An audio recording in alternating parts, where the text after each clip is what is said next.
बंदी छोड़ सतगुरु रामपाल जी परमेश्वर जी की जय हो। परमपिता परमात्मा सारी सृष्टि के रचनहार, कुल मालिक, असंख्य ब्रह्मांडों के स्वामी, जगत गुरु, तीनों लोकों में प्रवेश करके सबका भरण पोषण करने वाले संत शिरोमणि सतगुरु रामपाल जी परमेश्वर जी के चरण कमल में देश विदेश से हम सभी सत्सेवक भाई बहनों का कोटि कोटि दंडवत प्रणाम। और लाइव वीडियो देख रहे आप सभी भाई बहनों को दास की तरफ से प्यार भरा सत साहिब। पुण्यात्माओं, दया है परमपिता परमेश्वर जी की, जो इस कलयुग की बिचली पीढ़ी में सतगुरु रामपाल जी भगवान ने आप और हम सभी आत्माओं के ऊपर साध संगति की मेहर बख्शी है। और इस साध संगति के माध्यम से जो सन 2014 बरवाला कांड के बाद से शुरू हुई हैं, परमेश्वर जी के आशीर्वाद से, जो उनके सत मिशन का एक हिस्सा है, हम सभी भाई बहनों ने इसी साध संगति के माध्यम से सतगुरु रामपाल जी भगवान को जाना है, पहचाना है, उनके सत्संगों के मर्म को जाना है। सतगुरु रामपाल जी भगवान के द्वारा 27 वर्षों से जो अथक प्रयास, मेहनत, संघर्ष, जो सिवाय उस परमेश्वर के अलावा कोई कर ही नहीं सकता, क्योंकि परमार्थ के लिए निस्वार्थ भाव से यदि कोई संघर्ष कर सकता है तो केवल वो परमेश्वर है, या उस परमेश्वर से परिचित कोई आत्मा हो सकती है, जिन आत्माओं पे परमात्मा की अपनी विशेष मेहर हो, रजा हो। और आज सैकड़ों नहीं, हजारों की संख्या में परमेश्वर की आत्माएं साध संगति से जुड़ के और फायदा उठा रही हैं, उठा चुकी हैं। हमें परमात्मा साध संगतियों से जोड़ के अपने इस सत मिशन में जिस विशेष बात को समझाना चाहते थे, वो बातें हजारों की संख्या में परमेश्वर की आत्मा समझ चुकी हैं, जान चुकी हैं। और एक वाणी है परमेश्वर की कि संगत माही कुसंगत उपजय, जैसे बण में बास, आपे घिस घिस आग लगा ले, करे बनखंड का विनाश। इस पूरी पृथ्वी पे सन 1994 से सतगुरु रामपाल जी भगवान ने अपना यथार्थ 13वां कबीर पंथ, और इस पंथ में सतगुरु के रूप में आके परमेश्वर ने जब से आत्माओं को अपने शरण में लिया, उनको तत्व ज्ञान से परिचित करवाया और इस मानव जीवन के वास्तविक मकसद को समझाया, तब से काल भगवान उनके पीछे है। अर्थात इस पंथ को, इस सच्चाई को जड़ से मिटाने की कोशिश में है, लेकिन ऐसा वो नहीं कर पाया, क्योंकि समर्थ स्वयं सतगुरु बनके इस पंथ की अगुवाई कर रहे हैं। 2014 बरवाला कांड काफी हद तक काल भगवान सफल हुआ और उसने सोचा कि मैंने इस पंथ को नष्ट कर दिया है और अब आगे शायद ये पंथ ना बढ़े। ये सच्चाई, जिस सच्चाई को जान के समझ के आत्माएं सतलोक जाने की तैयारी कर रही थी, शायद वो रुक जाएंगी, डर जाएंगी, लेकिन ऐसा नहीं हुआ, क्योंकि परमेश्वर हमेशा अपना काम काल भगवान के द्वारा शुरू की गई चाल से ही निकाल लेते हैं। प्रथम बार जब परमेश्वर सतलोक से इस पृथ्वी लोक पे आए और जब 21वें ब्रह्मांड के अंतिम छोर पर तपतशिला पे काल की और परमेश्वर की वार्ता हुई, चर्चा हुई, काल भगवान ने अपने आप को बहुत ज्यादा सयाना समझ के, चतुर समझ के कुछ एक वरदान परमेश्वर से प्राप्त कर लिए थे कि मैं आपका रूप बना सकूं, त्रेता में मेरा पुत्र जाएगा रामचंद्र, पुल नहीं बना पाएगा, आप वो पुल बनवा देना, 3 युगों में जीवात्माएं थोड़ी लेके जाना, और भी अनेकों उसने वरदान मांगे परमात्मा से, बहुत ज्यादा सयाना बनके कि एक बार मुझे ये वरदान मिल जाए, उसके बाद मैं देखता हूं कैसे नीचे जाके ये परमात्मा आत्माओं को मेरे जाल से बाहर निकालेगा। लेकिन पुण्यात्मा, उसको पता नहीं था कि तेरे इन्हीं वरदानों से परमात्मा अपने आप को परमात्मा सिद्ध करवाएगा। त्रेता युग में जब रामचंद्र जी से पुल नहीं बन रहा था, हर प्रकार से परेशान, दुखी, उस समय मुनिंदर रूप में परमात्मा गए और पुल बनाया। आज पुण्यात्माओं वो उदाहरण भक्ति मार्ग में हमारे को दृढ़ करता है कि वास्तव में श्री रामचंद्र जी पूर्ण परमात्मा नहीं थे, भगवान नहीं थे, सर्वशक्तिमान नहीं थे, और ना ही इनका पिता काल सर्वशक्तिमान है, पूर्ण परमात्मा है। अगर काल के पास भी समुद्र के ऊपर पुल बनाने वाली कोई सिद्धि होती, अगर उसके पास ऐसी कोई शक्ति होती, तो इस काम के लिए वो परमात्मा के आगे हाथ न फैलाता। इसलिए आज वो सारे के सारे एग्जाम्पल, वो उदाहरण जो काल भगवान ने अपने स्वार्थ के लिए मांगे थे सयाना बन के, लेकिन परमेश्वर को पता था कि इसकी भी इच्छा पूर्ति हो जाएगी और इसी के द्वारा मांगे गए वरदानों से मैं वो काम करके दिखाऊंगा कि कलयुग की पिछली पीढ़ी में मेरी जो अधिकारी आत्माएं होंगी वो आत्माएं मुझे परमेश्वर के रूप में स्वीकार करेंगी।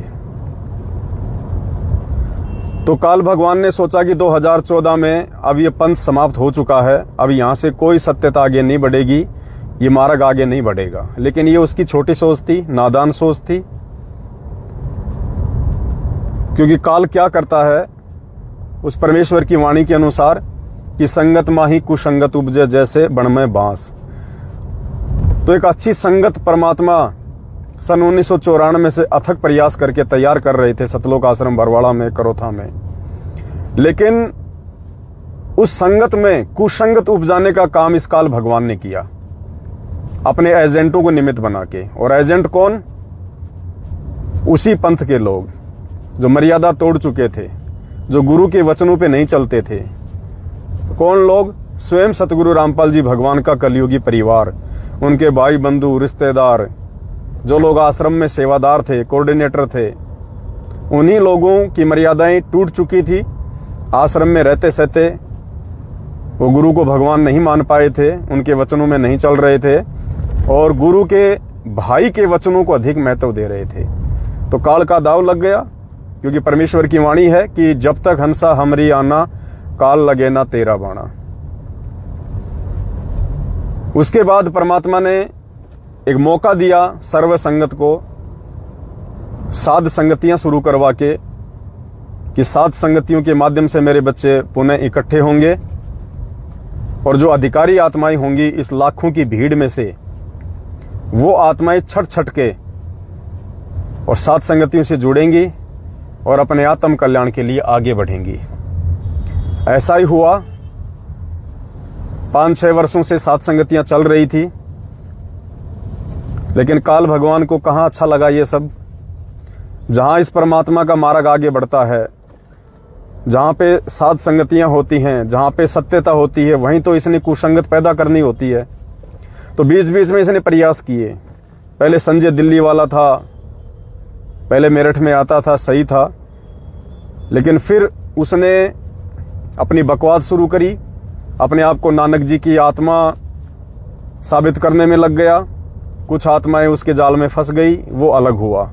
उस समय लोगों को लगा कि भाई ये तो सब कुछ ऐसा ही चल रहा है, कमाल के जैसे काम हो रहे हैं। लेकिन परमात्मा ने दास को निमित्त बना के फिर साथ संगतियों को आगे बढ़वाया मेरठ से। थोड़े दिनों बाद में पंजाब से हमारा भाई था एक करण दास, काफ़ी भगत भाई बहन उसके संपर्क में थे। फिर उसके मन में क्या अहंकार जागा, क्या मान बढ़ाई उत्पन्न हुई, वो साथ संगतियों से दूर हुआ। कुछ भाई बहनों ने सोचा कि लो जी, ये साथ संगतियां थोड़ी बहुत आगे बढ़ रही थी, अब इनमें भी आपस में फूट पड़ गई। वो भी चला गया, कोई फर्क नहीं पड़ा। फिर साथ संगतियां तेजी से आगे बढ़ी। 2020 आ गया। फिर काल भगवान ने देखा भाई साथ संगतियां तो रुक नहीं रही, परमेश्वर की आत्माएं जो मोक्ष चाहती हैं वो तो लगातार साथ संगतियों में आ रही हैं। फिर उसने एक कानपुर से रामचंद्र को निमित्त बनाया अपने एजेंट के रूप में। उसने काफ़ी बकवाद करी 1-1.5 साल, किसी के ऊपर कोई असर नहीं हुआ। उसके बाद फिर मेरठ वाले भगत थे, उनको निमित्त बनाया काल ने, उनसे भी कोई फर्क नहीं पड़ा। अब काल ने देखा कि भाई ये तो साथ संगतियां निरंतर आगे बढ़ रही हैं और ये तो पहले से कहीं ज़्यादा सच्चाई से परिचित हो रहे हैं और ये तो सारे मेरे मुख से बाहर निकलने का प्रयास कर रहे हैं, इनको कैसे तोड़ा जाए। तो संगत में फिर उसने एक बार कुसंगत उपजाने का प्रयास किया और अपने कुछ एजेंटों को निमित्त बना के जो पिछले 2-3 वर्षों से मेरे साथ में थे। भगत समाज थोड़ा बहुत उनको जानने लग गया था, पहचानने लग गया था। क्योंकि काल क्या करता है पुण्यात्माओं, काल को पता है कि जगत वाले इन भक्तों को नहीं तोड़ सकते। अगर भक्तों को तोड़ना है, आपस में राग द्वेष ईर्ष्या पैदा करना है, संगत में कुसंगत उत्पन्न करनी है, तो इन्हीं के बीच में से कुछ लोगों को निमित्त बना के करवाया जा सकता है। तो वो क्या करता है, अपने एजेंटों को पहले ही भगत के रूप में भेज देता है और कुछ दिन वो लोग रहते हैं। अच्छा खासा उनका व्यवहार, उनका दिखावा, बोलचाल ऐसा लगता है जैसे बिल्कुल भगत। और कुछ दिनों बाद जब कुछ 150 लोग उनके ऊपर आश्रित हो जाते हैं, उनकी बातों को महत्व देने लग जाते हैं, फिर काल उन आत्माओं के माध्यम से बकवाद शुरू करवा देता है। और उस बकवाद में 5-10 कुछ जो मंदबुद्धि प्राणी होते हैं वो साथ संगतियों से हट जाते हैं उस मार्ग से। तो काल ने ऐसा ही किया। 2-4 लोग जो मेरे साथ में थे, कुछ एक जयपुर से थे, कुछ एक हरियाणा से थे, 2-3 साल मेरे साथ में थे, कोई साल 6 महीने से मेरे साथ में था। साथ संगतियों में आते थे, जाते थे।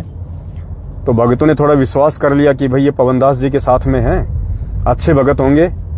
और अब काल ने उन्हीं को निमित्त बना के संगत में कुसंगत पैदा कर दी। और जो उनको एक बहुत अच्छे भगत की दृष्टि से देखा करते थे, कुछ आसक्ति उनमें हो गई थी, जो उनके पक्ष में हो गए थे, उन 2-4, 5-10 भक्तों को वर्तमान में वो तोड़ने का पूरा प्रयास कर रहा है। अगर उन भक्तों पे परमात्मा की मेहर नहीं होगी, अगर वो मर्यादा में नहीं होंगे, तो उनके चक्कर में आके वो साथ संगति से दूर हट जाएंगे। कुछ दिन बकवाद करेंगे, पहले भी लोग करते आए हैं, लेकिन बिगाड़ कुछ नहीं पाए, क्योंकि ये परमात्मा का मार्ग है। इस मार्ग को इतनी आसानी से मिटा देना, ये तो एक सौपन जैसी बात है। सतगुरु रामपाल जी भगवान का खड़ा किया गया मिशन है। साथ संगतियाँ उनका एक प्रयोजन है और ये अंत तक चलेगी। इन्हीं साथ संगतियों के माध्यम से परमात्मा सतलोक जाने वाली आत्माओं की छटनी करेंगे, उनकी परख करेंगे, लगातार हो भी रही हैं।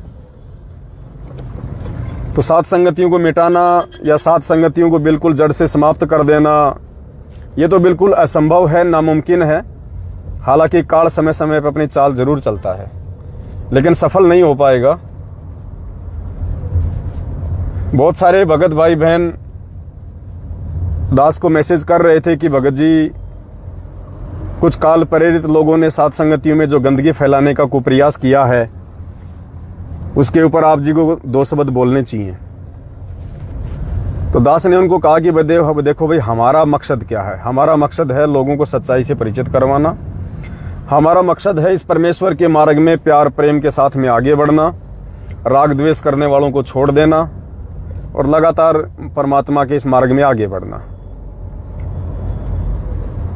फिर भी कहा कि भगत जी, आप कुछ तो बोलो, 2 शब्द तो बोलो, क्योंकि काफ़ी भगत भाई बहन जो है भ्रमित होते जा रहे हैं। तो दास ने कहा, भाई भ्रमित वो होगा जो मंद बुद्धि होगा, जो मंद बुद्धि होगा वो भ्रमित होगा। परमेश्वर का जो ज्ञान आधारी भगत है वो भ्रमित नहीं हो सकता, क्योंकि परमात्मा कहते हैं कि जय कंचन बिष्टा पड़े, घटे न ताको मोल।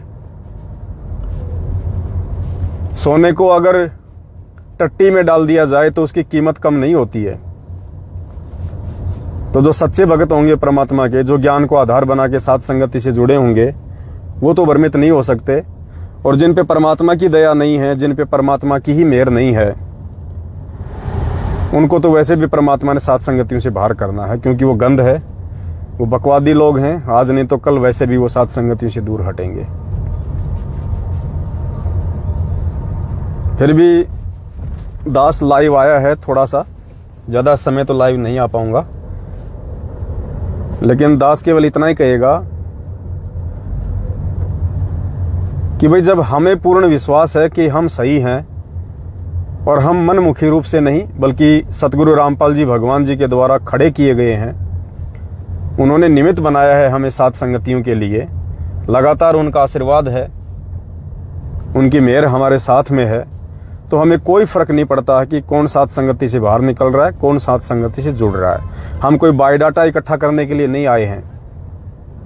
हम जो संदेशे हैं परमेश्वर के, वो उनकी आत्माओं तक पहुंचाने के लिए हैं। कोई आएगा तो अपने लिए आएगा, कोई जाएगा तो अपनी छोटी सोच के आधार से जाएगा। हमें कोई फर्क नहीं पड़ना चाहिए इन बातों का। और जब हम सही हैं तो फिर हमने अपने आप को सही साबित करने की भी आवश्यकता नहीं है। जो व्यक्ति अपने आप में सही है फिर उसको सही साबित करने की आवश्यकता नहीं है दुनिया के सामने। दुनिया क्या सोचती है, भगत लोग क्या सोचते हैं, क्या सोचेंगे, क्या बोलेंगे, इन चीजों का कोई फर्क नहीं पड़ता है। एक बहन ने दास के पास एक वीडियो भेजा था कल, छोटा सा। उस वीडियो ने काफी कुछ समझाया है दास को। आप लोगों को भी समझ में आएगा कि यदि हम सही हैं तो दूसरों के सामने हमने अपने आप को सही साबित करने की आवश्यकता नहीं है। हमने केवल परमेश्वर की नज़रों में सही रहना है। भक्तों की नज़रों में हम सही रहें या बेकार रहें, इसे कोई फर्क नहीं पड़ता है। दो जानवर थे, वो दोनों जानवर किसी तालाब के किनारे पानी पीने के लिए जा रहे थे। तो उनमें से एक ने कहा कि भाई देखना, एक मगरमच्छ है। क्योंकि मगरमच्छ जो है वो पानी में सिर दे के बैठा हुआ था, किनारे पे घात लगा के बैठा हुआ था। और मगरमच्छ की जो कमर का हिस्सा था, जो कि लकड़ी के जैसा दिखाई देता है, वो थोड़ा बाहर बाहर दिखाई दे रहा था। तो एक जानवर ने कहा कि भाई ये मगर है, मगर है। तो दूसरे ने कहा कि नहीं नहीं, लकड़ी है, लकड़ी, लाकड़ो, मतलब जो मोटा पेड़ होता है ना, और उसके जो छिलके होते हैं जो सूख जाता है, मगरमच्छ भी वैसा ही दिखाई देता है। तो उसने कहा कि नहीं नहीं, ये तो लाकड़ो है, लकड़ी है, मोटो लाकड़ो है। तो उसने फिर कहा कि नहीं नहीं, मगर है, मगरमच्छ है। उसने कहा नहीं, लाकड़ो। तो जिसको कन्फर्म था कि ये मगरमच्छ है, उसने बेवकूफी करी और उसने क्या किया, एक छोटा सा पत्थर का टुकड़ा उठा के और उस मगरमच्छ के ऊपर मारा और बोला देख देख, मगर है, मगरमच्छ है। वो दूसरा फिर बोला कि नहीं नहीं, लाकड़ो। फिर उसने क्या किया, एक लकड़ी उठाई और मगरमच्छ के ऊपर मारी, बोला देख देख, मगर। वो साथी बोला नहीं नहीं, लाकड़ो। उसने फिर क्या किया, और उस मगरमच्छ के नजदीक गया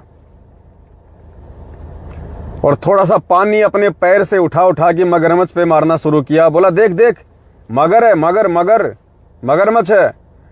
वो साथी बोला नहीं नहीं, लाकड़ो। अब जिसको पता था कि ये मगरमच्छ है, वो फिर अंत में मगरमच्छ के ऊपर जाके बैठ गया और पैरों से फुदकने लगा और बोला देख देख, मगर है। इतने में मगरमच्छ तो इसी इंतजार में था, उसने तुरंत उसको मुंह में लिया और पानी के अंदर चला गया। तो पुण्यात्माओं, इस कहानी से हमारे को शिक्षा मिलती है कि जब हम अपनी जगह सही हैं और हमें पता है कि हमें साथ संगतियों के लिए सतगुरु रामपाल जी भगवान ने निमित्त बनाया है और उनके आशीर्वाद से लगातार हम साथ संगतियों में अपने विश्वास को, अपने आत्मविश्वास को दृढ़ करते जा रहे हैं, हमें फायदे मिल रहे हैं आत्म कल्याण के मार्ग में आगे बढ़ने के लिए, तो बकवाद तो वहां पे शुरू होगी। क्योंकि परमेश्वर की वाणी है, ये वाणी फैल नहीं हो सकती कि संगत माही कुसंगत उपजे जैसे बन में बांस, आप पे घिस घिस आग लगा ले करे बनखंड का भी नाश। तो जहां से परमेश्वर का सत्य पंथ आगे बढ़ेगा, काल ने वहां पे बकवाद शुरू करवानी है। अपने एजेंट भेजने हैं और अपने में से भेजेगा वो। जैसे सतगुरु रामपाल जी भगवान ने जब इस मार्ग को शुरू किया तो 2014 बरवाला कांड में काल ने किन व्यक्तियों को कुसंगत के रूप में खड़ा किया और वो कांड करवा दिया। भक्तों से वो कुकर्म करवा दिए जो कुकर्म छुड़वाने के लिए सतगुरु रामपाल जी भगवान 27 वर्षों से प्रयास कर रहे थे। हाथों में लठ पकड़ा देना, हथियार पकड़ा देना, काले कपड़े पहना के कमांडो बना देना, पुलिस वालों के सामने मरने मारने के लिए खड़े कर देना। तो कौन थे वो लोग? वो भगत ही थे, जो आश्रम में मुख्य सेवादार थे, जो गुरुदेव का कलयुगी परिवार था। काल को पता था कि इन्हीं लोगों के माध्यम से अगर इनको आदेश दिलवाए जाएंगे तो ये जल्दी स्वीकार करेंगे। अब कोई बरवाड़ा गांव का आदमी आके कहे कि भाई गुरुजी का आदेश है, बाहर तुम कमांडो बन जाओ, कौन कमांडो बनता? कोई नहीं बनेगा। तो काल ने ऐसी चाल चली कि पहले एक विश्वास पैदा करवा दिया संगत के अंदर कि ये तो गुरुजी का भाई है, ये तो कोऑर्डिनेटर है, ये तो मेरे जिले का बहुत अच्छा भगत है, इसको तो सारनाम मिला हुआ है, ताकि संगत उनके ऊपर विश्वास करना शुरू कर दे।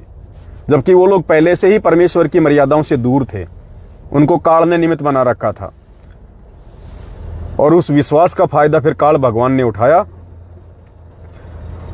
और हम में से किसी भी भगत भाई बहन ने जो आदेश वहां पे उन भक्तों के द्वारा दिए जा रहे थे, किसी भी भाई बहन ने अपने आंखों से, अपने कानों से सतगुरुदेव जी को देते हुए नहीं सुना। बस हमारी नादानी थी, मूर्खता थी कि हमने विश्वास कर लिया कि ये जो संदेशा दे रहा है ये मेरा गुरु भाई है और गुरु जी का आदेश होगा। और उसी विश्वास का फायदा हम नादान भक्तों से काल भगवान ने उठाया, बरवाला कांड हुआ। तो कौन थे वो लोग? संगत वाले थे, अपने ही थे।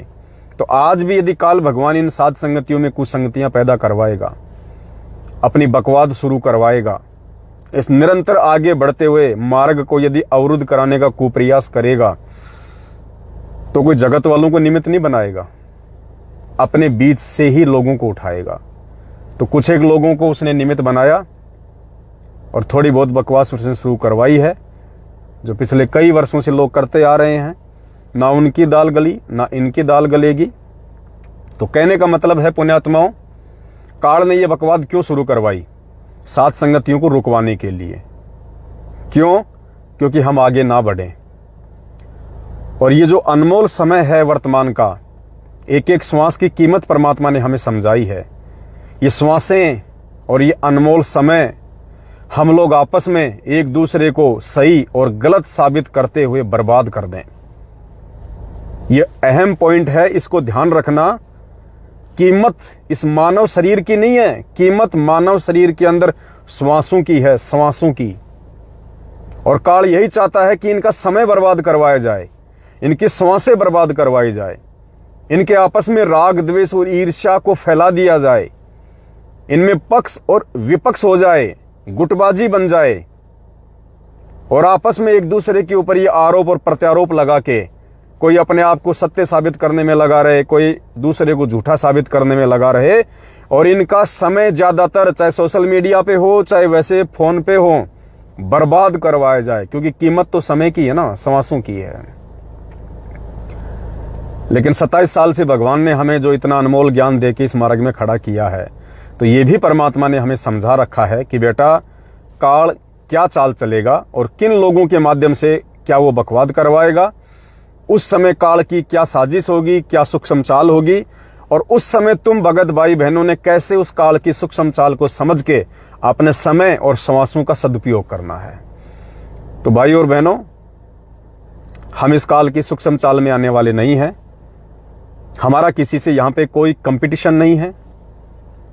जितने दिन भाई बहन सात संगतियों में रुके थे, जो अब अपनी कमजोरी के चलते कुछ एक भाई बहन बाहर निकलते जा रहे हैं, वो उनकी अपनी मर्जी है, उनकी अपनी समझ है, उनको कोई नुकसान तो है ही नहीं।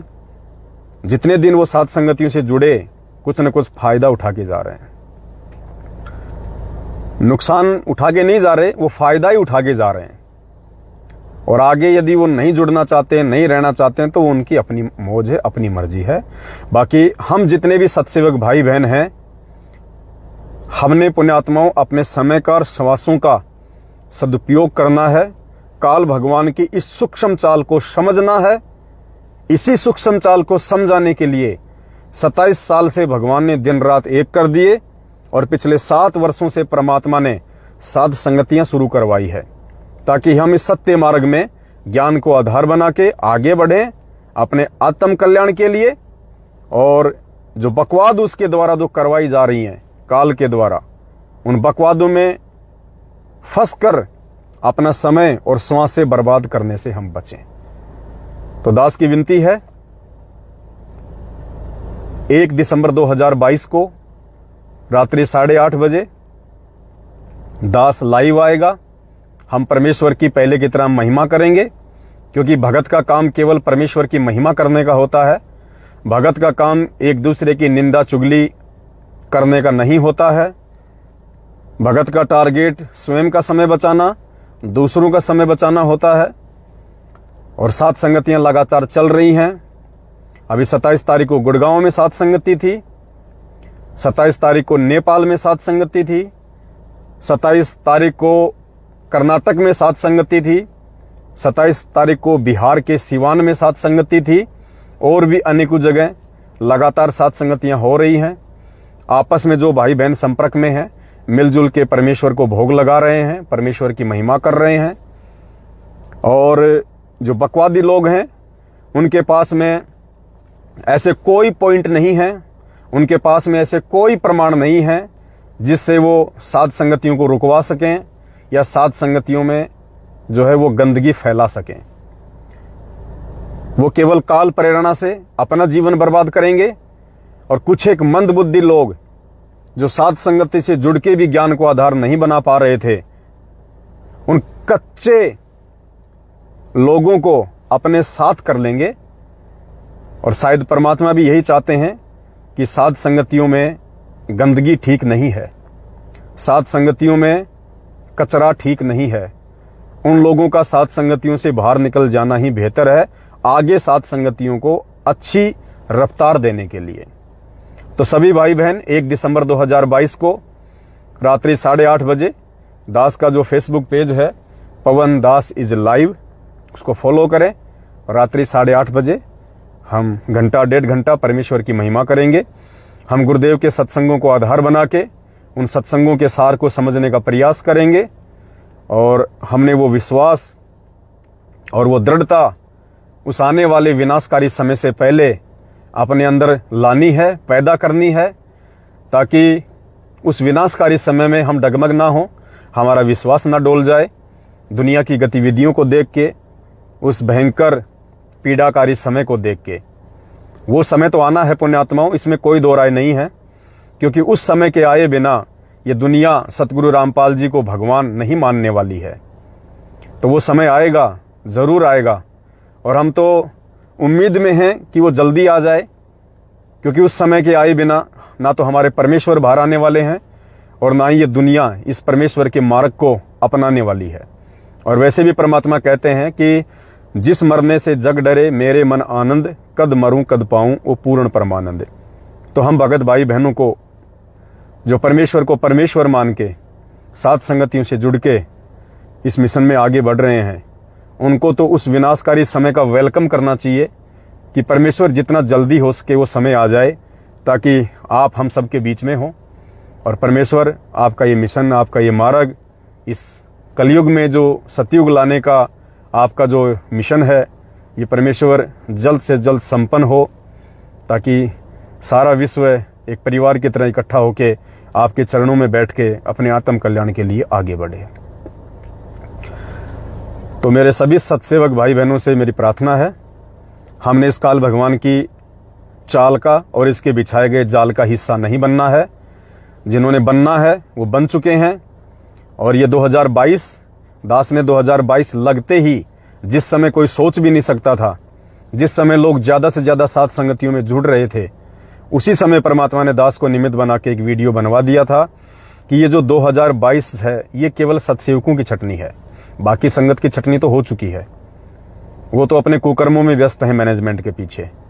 लेकिन परमेश्वर ने हजारों की संख्या में अपने बच्चों को जो 7 संगतियों से जोड़ा है, ये उनकी छटनी होगी। क्योंकि परमात्मा तो बिल्कुल जो क्रीम होगी, जो मक्खन होगा, उसको सतलोक लेके जाएगा, जिसमें कचरा होगा उसको नहीं लेके जाएगा। तो दास ने परमात्मा ने दास को निमित्त बना के पहले ये सब कुछ कहलवा दिया था। इसलिए किसी को डाउट भी नहीं होना चाहिए, किसी को शंका भी नहीं होनी चाहिए। जिस समय आप लोगों ने सोचा भी नहीं था, उस समय परमात्मा ने दास से वीडियो बनवा दिया था कि सन 2022 सत्सेवकों की छटनी है। और आप देख लीजिएगा अब जैसे जैसे 2022 के अंत का समय निकट आ रहा है, वैसे वैसे विकेट कितनी तेजी से गिरते जा रहे हैं, और ऐसे ऐसे लोग गिरते जा रहे हैं जिनको लोग जानते थे, पहचानते थे। और काल उन्हीं लोगों को क्यों नीचे गिरा रहा है? क्योंकि उनके संपर्क में 5-10 भगत भाई बहन थे, इसलिए उनकी बातों में आके वो भी नीचे गिर जाएं। तो पुण्यात्माओं, नीचे वो गिरेगा जो ज्ञान में नीचा गिरा हुआ है, और जो ज्ञान में ऊपर उठा हुआ है, जो सात संगतियों में हलवा चाटने के लिए नहीं, नींद पूरी करने के लिए नहीं, केवल परमेश्वर की महिमा सुनने और सुनाने के लिए आया करते थे।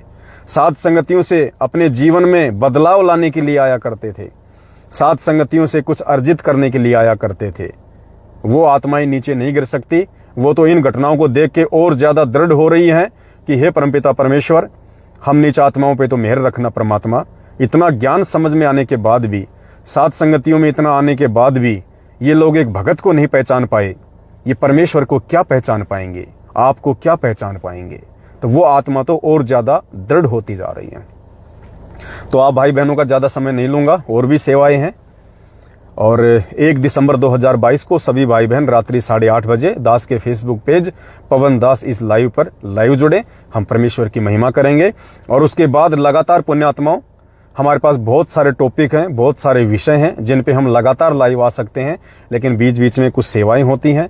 लेकिन फिर भी हम कोशिश करेंगे सप्ताह में 3 या 4 बार गुरुदेव के सन 1997 के सत्संगों को आधार बना के लाइव आएंगे। अब हम प्रतिदिन या सप्ताह में 3 बार गुरुदेव के 1997 के सत्संगों को आधार बना के, और पुण्यात्माओं, हम उन सत्संगों का निष्कर्ष निकालेंगे कि उन सत्संगों से हमने अपने जीवन में क्या बदलाव लाना है, हमने उन सत्संगों का सार निकाल के हमने क्या क्या अपने जीवन में परिवर्तन करने हैं, जिससे हम भगत बनने की दिशा में लगातार आगे बढ़ें, हम अपने परमेश्वर को प्रसन्न करें।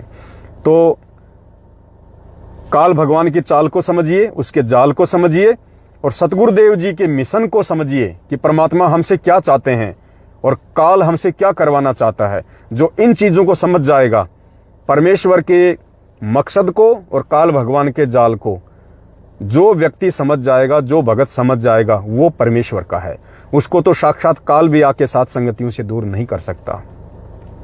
बाकी ये ड्रामा ज्यादा दिन नहीं चलेगा, ये ड्रामा 2022 तक चलेगा, क्योंकि जो लोग बकवाद कर रहे हैं 2022 या उसके कुछ दिनों बाद में वो लोग मैनेजमेंट की गोद में जाके बैठ जाएंगे। उनका मकसद यही है, वो जिस गटर की गंदगी से निकल के बाहर आए थे, वापस उसी गटर की गंदगी में जिसका ढक्कन खुला हुआ है उनके लिए, वो वापस चले जाएंगे।